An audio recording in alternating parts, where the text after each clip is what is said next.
For many years, drug shortages have made headlines because disruptions to medication access negatively impacts patient care. It's a disruption to the operations of healthcare, and it's really important for us to dive in here because while we think that we could solve for these and see improvements, drug shortages continue to plague the industry. We thought that by this time we would be much better at mitigating drug shortages and the related risks, but it continues to be a challenge. And I think we could look at the main drivers of drug shortages and understand that these are difficult issues to solve and they go outside of what might be within the control of any type of pharmacy leader in any care setting. And the main drivers are low price or low cost of the drugs that are on shortage. And I'll explain more about that. Manufacturer complexity, geographic concentration. Great example is, when a hurricane strikes, and we've seen that, it can have a terrible impact on drug supply chain. And lastly, quality concerns.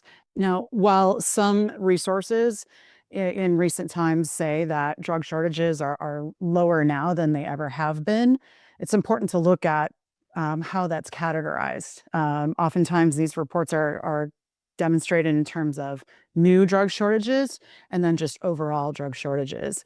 And sadly, the average duration of a drug in shortage is pushing 3 to 4 years. So with that longevity of a drug shortage, I think that explains why we're continuing to be, plagued by this issue in pharmacy.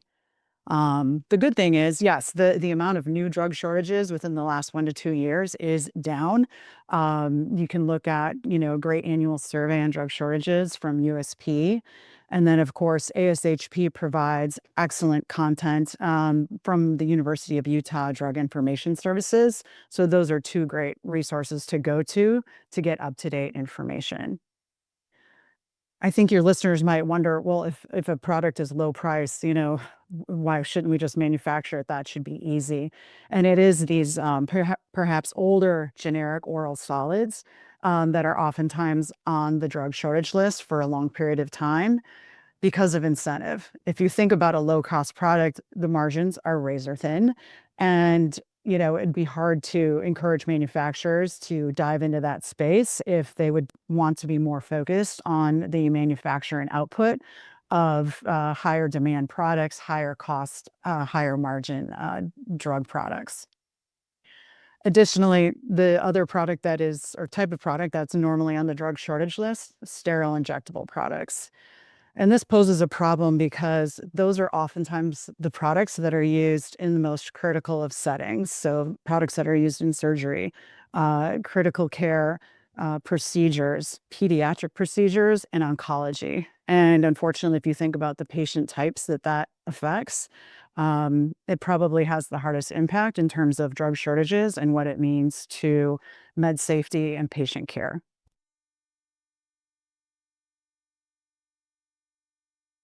The key blind spot is often just lack of inventory visibility. And by that, I mean a lot of drug inventory may not be tracked through automation. It may be on static shelving. It may be in locations that don't allow for easy use of technology. And so when we don't know exactly what we have on hand, a few things might happen. One, products might expire. And so drug waste can inadvertently cause a shortage in the moment. Two, the act of hoarding. So if health systems, clinics, retail pharmacies, if they anticipate a shortage, sometimes the behavior is to overpurchase to ensure that they themselves in that location won't experience a shortage, or at least not to the greatest extent. And lastly, having, the use of technology can also help us through predictive analytics so that we can forecast in advance potentially what we might need to mitigate risk during seasonal shortages. For instance, like flu vaccines, any type of medication or antibiotic that would be associated to the trends of, illness through the winter and so forth.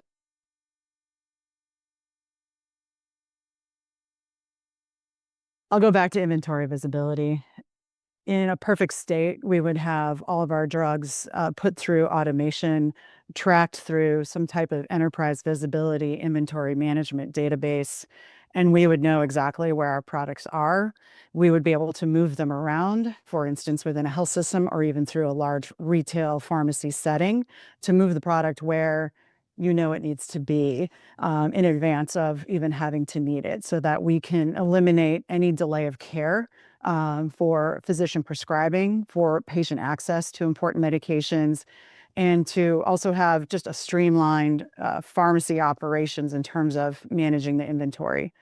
Financially, this also means that we would hopefully get to a point where we're more in a just-in-time state so that we're not over purchasing, making that capital expenditure on our drug inventory to only let it sit in places where it may or may not get utilized and ultimately could be at risk of expiration and outdated waste.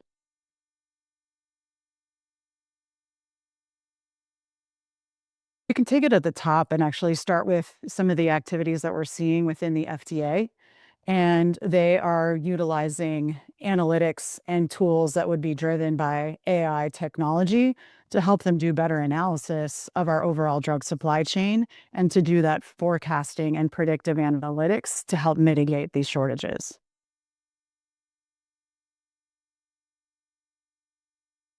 Well, again, I'll go back to, starting at the top. So not only the activity within the FDA to help, but, collaboration. So we could see HHS, the Department of Health and Human Services, collaborating more so with the FDA and related agencies to help address the overall topic of drug shortages. Quality issues are oftentimes the source of drug shortages, and sometimes they are the hardest to resolve. So, looking at ways to invest in technology and AI to have more robust quality measures within manufacturers as the source of many of these shortages. At the local level, technology continues to evolve. It's easier to access, obtain, and implement. So it doesn't mean that it's only going to be your largest health systems that have the luxury of doing it. It can be at the community level.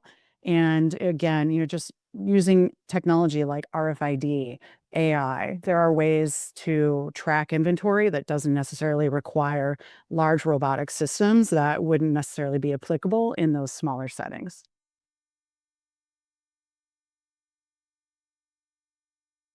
It may not be directly correlated to drug shortages, but in terms of AI, the adoption or implementation is grabbing hold more so in those administrative type tasks. So, rev cycle, documentation, and that's occurring perhaps more so in the medical care setting. But if we look at pharmacy, there are ways to use it, but pharmacists by nature are going to be conservative and be very cautious with how we use that tool, as you might appreciate. But there are applications in terms of, lessening the burden on pharmacists and pharmacy staff for order verification, which again can, help enhance and expedite patient care. It can help us, look at our drug inventory faster. And again, I'll go back to predictive analytics and forecasting.